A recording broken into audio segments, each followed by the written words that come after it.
Mais en fait, c'est un super lobbyiste, c'est le lobbyiste du nucléaire en France. Et son livre, aux 2/3, est un véritable plaidoyer pour l'écologie comme on en a peu fait. C'est formidable, c'est vachement bien. Mais le dernier tiers, c'est pour dire la seule solution, c'est le recours au nucléaire généralisé. Donc ce livre est une véritable infamie, il faut le savoir.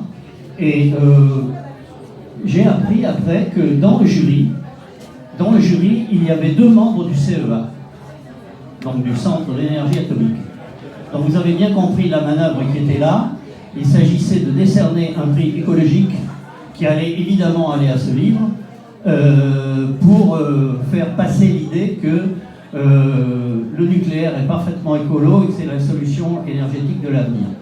Donc nous avons dénoncé cette imposture. Ça a fait un peu le buzz sur Internet. Et du coup, un certain nombre, les jurés ont discuté entre eux. Il se trouve que j'avais deux copains qui étaient des gens parfaitement écolos qui étaient dans le jury. Et ils ont discuté avec eux et le jury a démissionné en bloc. Grosso modo, ils ont démissionné en découvrant qu'il y avait un sponsor. En fait, il y avait un sponsor depuis le début, il s'appelait, il y avait écrit Raja, machin, puis écolo. Bon. Enfin, ils ont pris ce prétexte pour pas trop dire qu'il y avait une magouille, quoi. Donc le jury ayant démissionné complètement, ça a été la panique à bord, là je vous dis pas, je vous raconte pas, parce que ça serait trop long, la manière dont ils ont cherché des jurés. À la suite de ça, un certain nombre de gens qui avaient un album dans la sélection se sont sentis pas très bien et ont retiré leur bouquin, y compris Christophe Blain, qui d'ailleurs s'est fait massacrer sur les réseaux sociaux, il faut le savoir.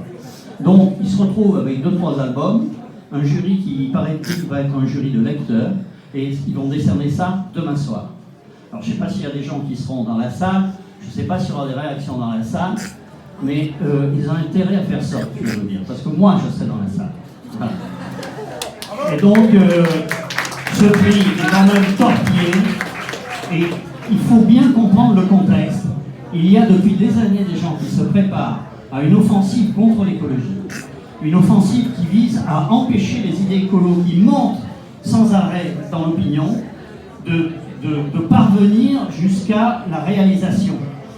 Un type comme Jean Coulissy, ça fait très longtemps qu'il est mis en place, c'est un type très habile, qui parle très bien, mais quand vous l'écoutez, vous voyez très très bien que les arguments contre le nucléaire, il ne sait pas y répondre, c'est clair. Et donc, des gens comme ça, il y en a, il faut le savoir, dans tous les domaines, dans l'alimentation, dans l'agriculture, peut-être même dans la culture, je ne sais pas, mais cette offensive, elle va être terrible. Sachez une chose, c'est qu'aujourd'hui, quand vous regardez les quotidiens, les journaux, vous voyez des pages entières de publicité pour les plus grandes entreprises pollueuses et prédatrices de France qui disent « la transition écologique, c'est nous ». Et vous savez pourquoi